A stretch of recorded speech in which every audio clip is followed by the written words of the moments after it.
സ്വാഗതം. Very good morning. Have a nice day. ഇന്നത്തെ divine മെസ്സേജിൽ first card page of sorts.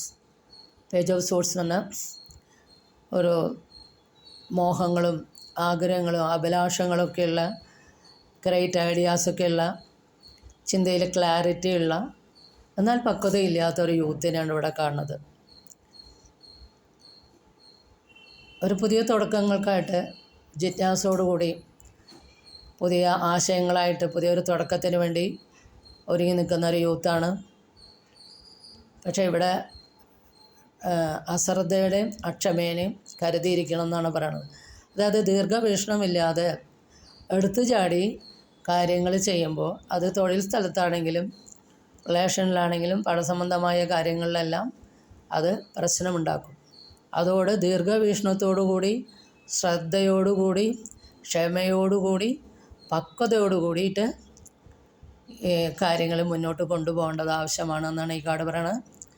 അടുത്ത card എന്താ? ദ ഫൂൾ എന്നുള്ള കാർഡാണ്. ദ ഫൂൾ എന്നുള്ള കാർഡും മേജർ ആർക്കാന കാർഡാണ്. ഇവിടെയും ഒരു ഇന്നസെൻ്റ് ആയിട്ടുള്ള യൂത്ത് കൂടുതലൊന്നും ചിന്തിക്കാതെ തൻ്റെ ഭൂതകാലങ്ങളെയൊക്കെ വിട്ട് ഒരു യാത്രയ്ക്ക് തയ്യാറാവുന്നതാണ്.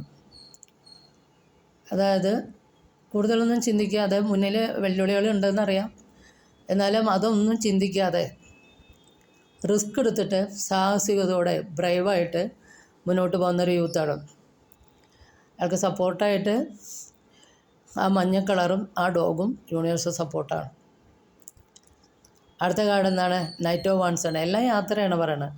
നൈറ്റ് ഓഫ് വാൺസും തൻ്റെ ഗോൾ അച്ചീവ് ചെയ്യാൻ വേണ്ടി ആ ഗോളിനെ ഫോക്കസ് ചെയ്തിട്ട് ഫാസ്റ്റായിട്ട് പോകണ ഒരു ചെറുപ്പക്കാരനാണ് ഇവിടെയും കാണുന്നത്.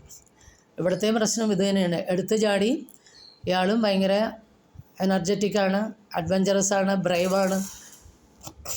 ഇങ്ങനെയൊക്കെ ആണെങ്കിലും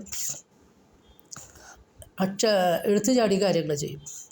അപ്പോൾ ഇവിടെയും പറയണത് അക്ഷമയും അശ്രദ്ധയും ശ്രദ്ധിക്കുക. അതായത് ശ്രദ്ധയോടുകൂടി ക്ഷമയോടുകൂടി ദീർഘവീക്ഷണത്തോടുകൂടി കാര്യങ്ങളെ ബാലൻസ് ചെയ്ത് കൊണ്ടുപോകാൻ വേണ്ടി ശ്രമിക്കേണ്ടത് അത്യാവശ്യമാണെന്നുള്ളതാണ് ഈ നൈറ്റ് ഓഫ് വാൺസ് ഉള്ള കാർഡും പറയുന്നത്. അപ്പോൾ ഇതാണ് ടാരോയുടെ ഗൈഡൻസ്. ഇതൊരു ജനറൽ റീഡിംഗ് ആണ്. ഇത് നിങ്ങൾക്ക് റെസനേറ്റ് ചെയ്താൽ please do subscribe, like and share. Thank you.